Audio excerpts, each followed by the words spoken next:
Hello friends, good evening. और मेरे nursing साथियों का मेरी क्लास में वेलकम।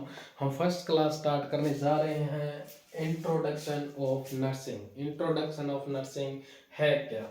इसके अंदर देखते हैं founder of nursing. Founder of nursing वो है जिसने नर्सिंग को फाउंड किया, सबसे पहले इंट्रोड्यूस किया, उसको फाउंडर ऑफ नर्सिंग बोला जाता है। उसके बाद में देखते हैं फाउंडर ऑफ नर्सिंग है कौन? Florence Nightingale. उसके बाद में आ जाता है फादर और मदर ऑफ नर्सिंग, जिसको बोला जाता है Florence Nightingale. Founder of nursing Florence Nightingale. The lady with lamp Florence Nightingale. उसके बाद में सबसे पहले ये पूछा जाता है कि फ्लोरेंस ऑफ नाइटिंगेल का जन्म कब हुआ? 12 मई 1820। उसके बाद डेथ कब हुआ? 13 अगस्त 1910। अच्छा, एक बात और, लेडी विद लैम्प क्यों कहा जाता है? लेडी विद लैम्प इसलिए कहा जाता है कि इसने क्रीमिया वॉर के दौरान जब ये नर्सिंग सेवा दे रही थी, तब उन जख्मी सैनिकों की इसने अपनी तरफ से केयर प्रोवाइड की, वो भी डे और नाइट दोनों टाइम। नाइट के अंदर इसने एक लाइटन के सहारे, यानी जो हाथ में ले जाती है और जिसको नाइट एंगल के नाम से जाना गया। और उसके बाद में इसको जो डेथ है वो 13 अगस्त 1910 को हुआ। उसके बाद में क्या क्या थीम दी गई वर्ल्ड हेल्थ ऑर्गेनाइजेशन के द्वारा 2022 में? 2022 में फर्स्ट थीम दी गई WHO के द्वारा, जो साल में एक बार दी जाती है जुलाई के महीने में, आवर प्लांट आवर हेल्थ।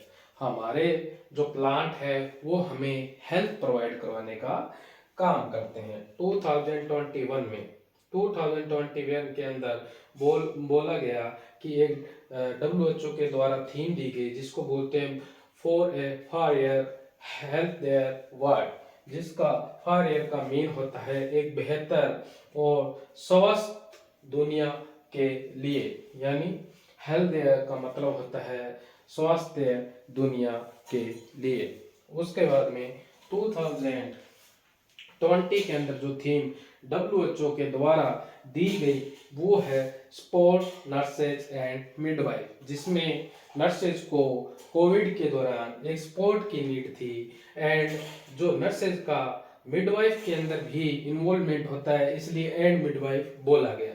उसके बाद में meaning of nurse, nobility, N mean nobility, U mean understanding, R mean responsibility, S mean sympathy, E mean efficiency. N mean होता है नोबिलिटी, कि वो कितना अपने नर्सिंग कैरियर के लिए कितना सीरियस एक्ट है करती है। यू मीन अंडरस्टैंडिंग, कितना उस नर्सिंग कैरियर को अंडरस्टैंड कर पा रही है, समझ पा रही है, वो अपने प्रोफेशन को अच्छे से समझ पाई कि नहीं पाई। आर का मीन होता है रिस्पॉन्सिबिलिटी, कितना उसके लिए रिस्पॉन्सिबल है। अस मीन सिंपैथी, कितना उसके लिए दया भावना दूसरों के प्रति कितना उसका लगाव है, वो है सिंपैथी। ई का मीन होता है इफिशियंसी, कितनी उसमें क्षमता है, कितनी कैपेबिलिटी है कि वो दूसरों की केयर कर पाए। ठीक है, तो मैं नर्सिंग साथियों को कहना चाहूँगा नेक्स्ट टॉपिक इसी में डिस्कस करने के लिए। तो उससे पहले मैं आपको बताना चाहता हूँ कि वो कहते हैं ना, परिस्थितियाँ कितनी भी मुश्किल क्यों ना हो, परिस्थितियाँ कितनी भी मुश्किल क्यों ना हो, बाज अगर 4 दिन आसमान में उड़ना छोड़ दे तो आसमान कबूतरों का नहीं होता। तो अभी नेक्स्ट आपको बताते हैं इसी के अंदर। हेलो गाइस, नेक्स्ट देखते हैं फ्लोरेंस नाइटिंगेल ऑफ इंडिया। आपको ये पता होगा फ्लोरेंस नाइटिंगेल है कौन, पर एक्चुअल के अंदर इंडिया के अंदर फ्लोरेंस नाइटिंगेल किसको बोला जाता है? सरोजनी नायडू को बोला जाता है। उसके बाद में फ्लोरेंस नाइटिंगेल थी, वो सी वाज स्टैटिस्टिक्स के अंदर और रिसर्च के अंदर उसको महारत हासिल थी, इसलिए उसको स्टैटिस्टिशियन एंड रिसर्चर बोला जाता था। उसके बाद में regularity regulatory process of nursing profession.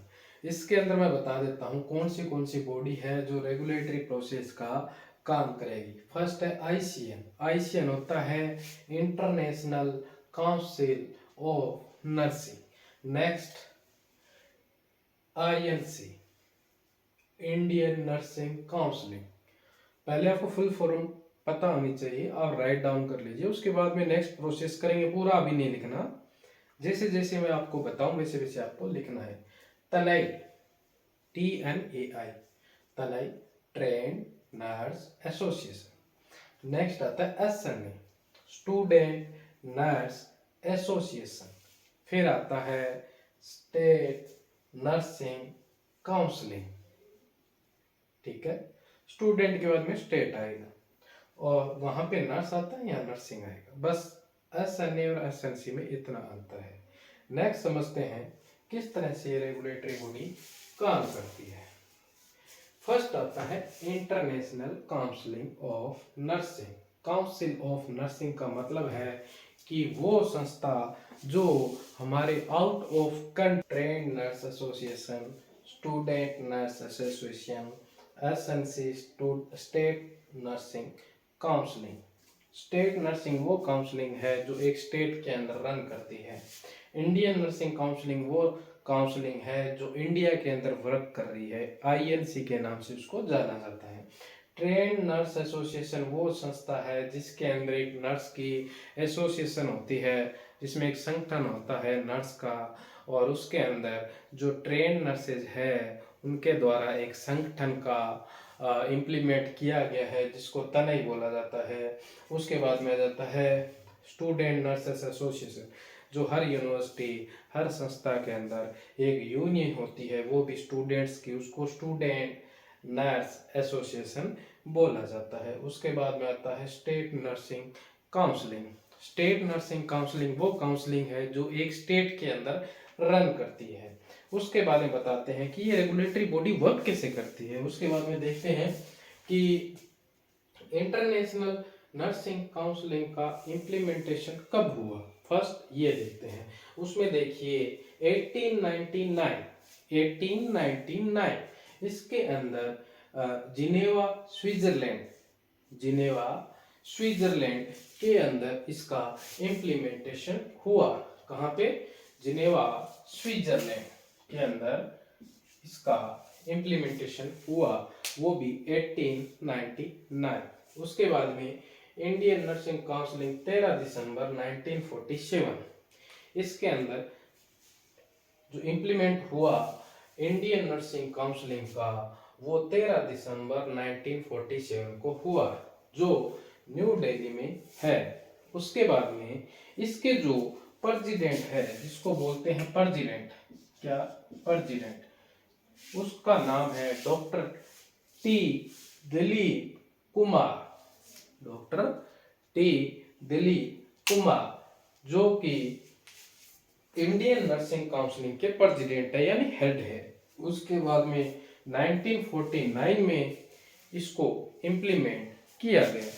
इसके बाद में देखते हैं ट्रेन नर्स एसोसिएशन 1908 के अंदर, ट्रेन नर्सिंग एसोसिएशन 1908 के अंदर इम्प्लीमेंट हुआ, वो भी दिल्ली के अंदर, और इसका प्रेसिडेंट है मिस एस विजय सेगल। क्या नाम है? एस विजय सेगल। उसके बाद में ICN है, वो इंटरनेशनली वर्क करती है, आपको पता है।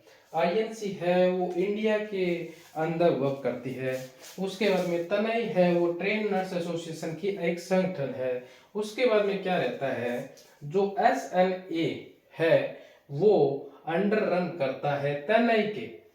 इसके जो ट्रेन नर्सिंग एसोसिएशन के अंडर वर्क करने वाला जो संस्था है वो है SNA, जिसको 1929 के अंदर इम्प्लीमेंट किया गया। स्टूडेंट नर्स एसोसिएशन की बात हो रही है, जिसको 1929 में इम्प्लीमेंट किया गया। उसके बाद में बात आती है स्टेट नर्सिंग काउंसलिंग, जिसको 1964 के अंदर जयपुर के अंदर इम्प्लीमेंट किया गया। स्टेट नर्सिंग काउंसलिंग यानी जिसकी RNC की बात हो रही है, अगर आरएनसी को माना जाए कि वो 1964 के अंदर इम्प्लीमेंट हुआ, तो वो जयपुर में हुआ, ठीक है।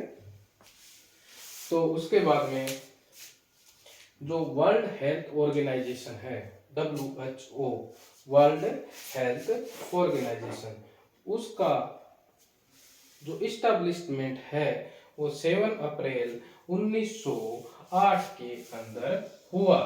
1908 में 7 अप्रैल 1948 के अंदर ये इम्प्लीमेंट हुआ। और वर्ल्ड हेल्थ ऑर्गेनाइजेशन को वर्ल्ड हेल्थ डे बनाया जाता है। जो 7 अप्रैल है उसको हर साल वर्ल्ड हेल्थ डे के रूप में मनाया जाता है। उसके बाद में जो अपना एएनएम की बात करते हैं, सबसे पहले एएनएम का जो कोर्स है वो इंडिया के अंदर सबसे पहले 1942 में आया। किस में आया? 1942 में। और जीएनएम नर्सिंग कोर्स 1943। उसके बाद में बीएससी नर्सिंग का कोर्स आया 1947 और एमएससी नर्सिंग का कोर्स आया 1949 और पोस्ट बीएससी का जो कोर्स आया इंडिया में 1963। इनके अंदर पूछे कि ये कहाँ से स्टार्ट हुआ, तो कॉमनली आप उसको इतना याद रखें कि RAK college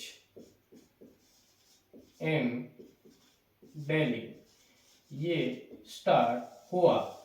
RAK college in Delhi के अंदर ये स्टार्ट हुआ। सबसे पहले ये जितने भी आपको कोर्स दिख रहे हैं वो RAK कॉलेज के अंदर स्टार्ट हुए।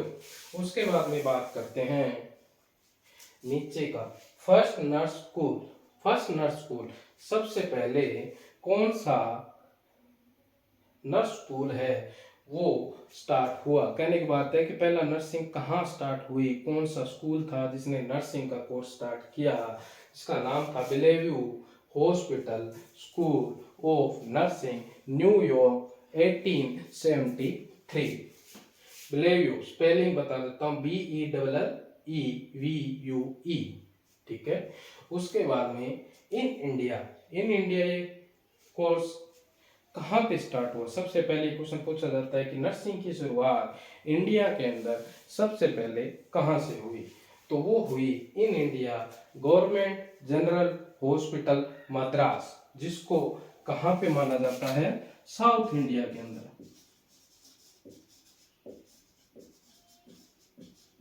साउथ इंडिया के अंदर इसको माना जाता है। उसके बाद में health minister of India. Health minister of India किसको माना गया है? माना गया नहीं है, आज की प्रेजेंट डे के अंदर जो अपना हेल्थ मिनिस्टर है उसका नेम है डॉक्टर भारती परवीन पवार। ये इसका पूरा नाम है। कोई आपसे हेल्थ मिनिस्टर पूछे तो उसका ये नाम रहेगा। मैं फंडामेंटल का जो इंट्रोडक्शन पार्ट है वो मैं आपको करवा रहा था। मेरे ख्याल से आपको बेटर समझ में आया होगा। मैं सभी नर्सिंग साथियों से, मेरा फर्स्ट इंट्रोडक्शन ऑफ नर्सिंग का टॉपिक था जो मैंने आज आपको करवाया। नेक्स्ट हम फंडामेंटल ऑफ नर्सिंग स्टार्ट करेंगे फर्स्ट यूनिट से, जो कि आपके शुरुआती जितने भी टॉपिक है उनको सीरीज वाइज और अकॉर्डिंग टू सिलेबस आपको पढ़ाते रहेंगे, और जिसके अंदर बहुत सारे क्वेश्चन आपके साथ वो भी शेयर करूंगा जो कम्पिटिटिव एग्जाम में मोस्ट कॉमनली पूछे जाते हैं। जो बड़ी बड़ी कोचिंग्स के अंदर आपको बताया जाएगा कि हाँ ये जो चीज़ है वो बार बार कम्पिटिटिव एग्जाम में पूछी जाती है, उन्हीं पे हम बात करेंगे। तो अपना एक्सपीरियंस प्लीज़ दूसरों के साथ शेयर करिएगा, और हमारा पढ़ाया हुआ मैटर आपको कितना समझ में आया वो कमेंट के जरिए हमसे शेयर करिएगा, और हमारे चैनल को ज़रूर लाइक करिएगा। Thank you.